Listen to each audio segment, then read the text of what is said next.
The police have been on the front line throughout this pandemic, and we need to do right by the police as a result. I've heard of many instances of police responding to emergency situations, not having the time to don the PPE before responding to the issue. That's the kind of sacrifice that the police have made throughout this pandemic. So we need to do right by the police. The first thing we need to do is to make sure we provide the right support, because you end up picking up where other public services have failed. Mental health, for instance, that Liberal Democrats have been strong advocates for reform.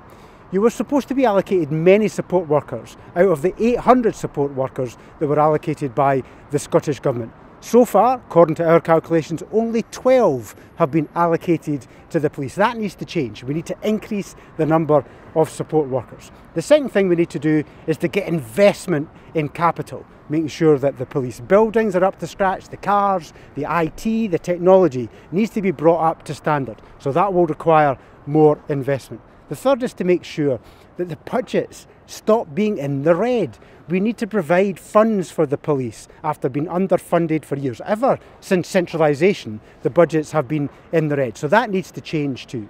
So you can get a sense from the Liberal Democrats that we are committed to the police. We support the police. We recognise and respect the work that you've done.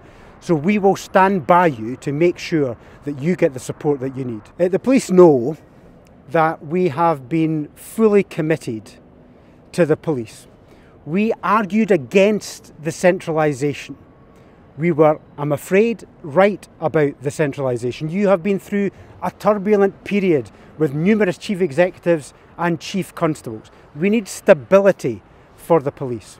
You know we have got your interests at heart. We stood by you when it was tough. We stood by you through the difficult periods. We need to support you to make that change. That is why the police should support the Liberal Democrats.